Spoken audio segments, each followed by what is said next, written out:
Saudi Darul हुकूमत रियाज में अमरीकी सफारतखाने पर ड्रोन हमले के बाद 2 धमाके। सफारतखाने पर ड्रोन टकराने के बाद आग लग गई। गैर मुल्की सफारतखाने और सफारतकारों की रिहाइश गाह पर भी धमाके किए गए। सऊदी हुकाम के मुताबिक अमरीकी सफारतखाने की इमारत को जुज़वी नुकसान पहुंचा। इमारत खाली होने के सबब कोई जानी नुकसान नहीं हुआ। अमरीकी सफारतखाने ने एक्स पर जारी बयान में यह कहा है कि वाक़े के नतीजे में इमारत में महदूद आग लगी। अमरीका की अपने शहरियों को मशरिक़ वस्ता से फौरी इनखला की हिदायत। अमरीकी सदर ट्रंप ने कहा है कि सफारतखाने पर हमले का रद्द-ए-अमल जल्द सब देखेंगे, सख्त जवाब दिया जाएगा।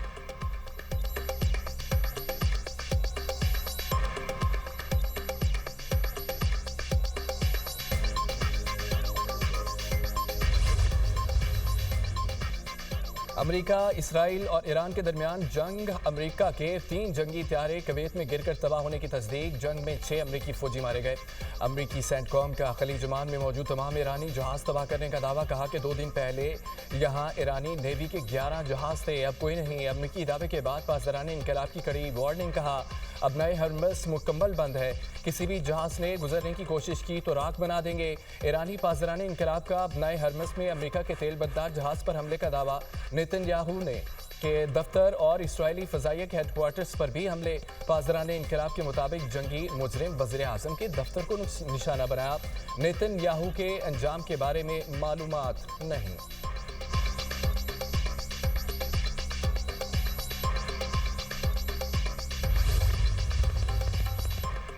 इसराइल के तेहरान पर हमले जारी। इसराइली फौज का ईरानी टीवी हेडक्वार्टर्स पर हमले का दावा। इसराइली फौज का कहना है कि 2 से 3 दिन में ईरान की मिसाइल दागने की सलाहियत महदूद रह जाएगी। बड़े पैमाने पर ईरान की मिसाइल और लॉन्चर्स तबाह किए। इसराइल की तेहरान में इलाके खाली करने की वार्निंग। इसराइली हमलों में ईरानी सुप्रीम लीडर आयतुल्लाह ख़ामनेई की अहलिया भी शहीद हो गई। मंसूरा बाक़िरज़दा हफ्ते के रोज़ होने वाले इसराइली हमले में शदीद जख्मी हुई थी। हमलों में शुहदा की तादाद 555 हो गई। ईरान का तल अवीव पर मिसाइलों से हमला। इसराइली पुलिस के मुताबिक तल अवीव में एक शख्स जख्मी। ईरानी मिसाइल का मलबा गिरने से शहरी को शदीद चोटें आईं।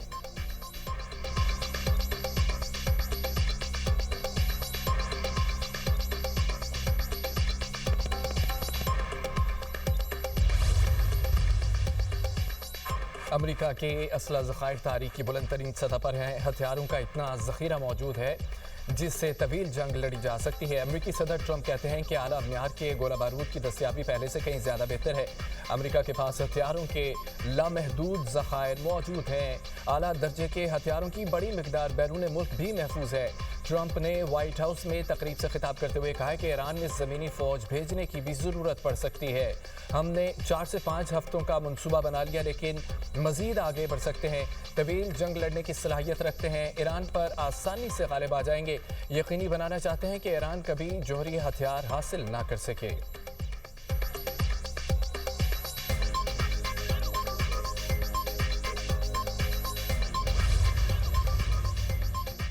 ईरान ने लंबी जंग की तैयारी कर रखी है। सेक्रेटरी जनरल ईरानी national security council Ali Larijani कहते हैं कि दुश्मन को अंदाजे लगाने की गलती पर पछताना होगा। अपनी 6000 साल तहजीब का दिफा करेंगे, कीमत कुछ भी हो। 300 साल की तरह इस बार भी जंग में पहल हमने नहीं की।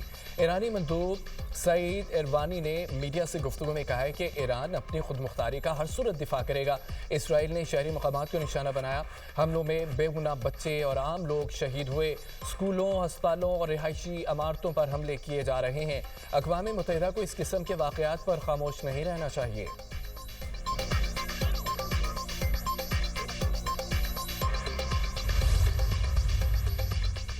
ट्रंप ने ईरान में रजीम चेंज का पागलपन तर्क न किया तो तीसरी आलमी जंग होगी। रूस की सलामती काउंसिल के नायब सरबरा देमत्री कहते हैं कि ईरान अमेरिका और इसराइल के हमले बर्दाश्त कर लेगा। अमेरिका ने हमले करके ईरानी कौम को मुत्तहिद कर दिया। ईरान अब दुगनी कोशिश करेगा कि न्यूक्लियर हथियार हासिल करे।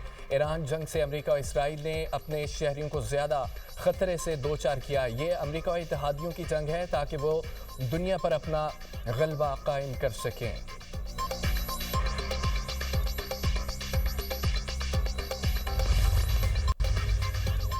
पाकिस्तान स्टॉक मार्केट में उतार चढ़ाव जारी। ट्रेडिंग के दौरान 2900 से ज़ायद पॉइंट्स का इजाफा रिकॉर्ड। एशियन स्टॉक मार्केट्स में कारोबारी हफ्ते के दूसरे रोज भी मंदी।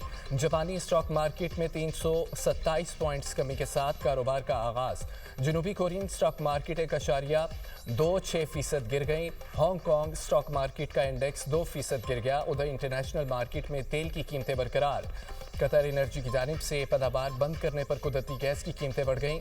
कतर एनर्जी ने तंसीबात पर हमलों के बाद पैदावार बंद की।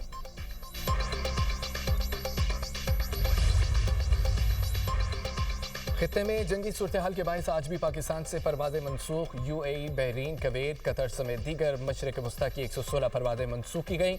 कराची, इस्लामाबाद, लाहौर दीगर एयरपोर्ट से परवाजें रवाना नहीं हो सकेंगी। मशरक़ वस्ता के 8 मुल्कों की भी फ़ज़ाई हदूद और फ्लाइट ऑपरेशन बंद। एविएशन ज़राए के मुताबिक आज 1300 परवाजें मनसूख की गईं। 1 और 2 मार्च को 3400 परवाजें मनसूख की गईं। अब तक मुजमई तौर पर मशरक़ वस्ता के 7 एयरपोर्ट्स पर 9500 परवाजें मनसूख हो चुकी हैं। दुबई, दोहा, शारजा, अबूज़बी, बहरीन, कवैत और अल मक्तूम एयरपोर्ट्स ज़्यादा मुतासिर हुए हैं। अबूज़बी और दुबई एयरपोर्ट्स पर फंसे मुसाफिरों के इनखला के लिए खुसूसी परवाज़ों का ऑपरेशन शुरू किया गया।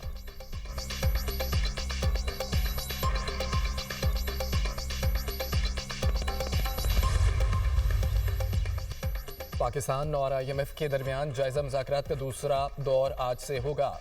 ज़राए वज़ारत ख़ज़ाना के मुताबिक IMF वफ़द तुर्की और वर्चुअल मुज़ाकरात में शरीक होगा। वफ़द खैबर पख्तूनख्वा हुकूमत की मुआशी कारकर्दगी का जायज़ा लेगा। 173 मुख्तलिफ शोबों की सर्विसेज को डिजिटलाइज। सूबे की टैक्स आमदन पर बात होगी। रवा साल से ज़रूरी शोबे पर इनकम टैक्स की आमदन पर जायज़ा लिया जाएगा।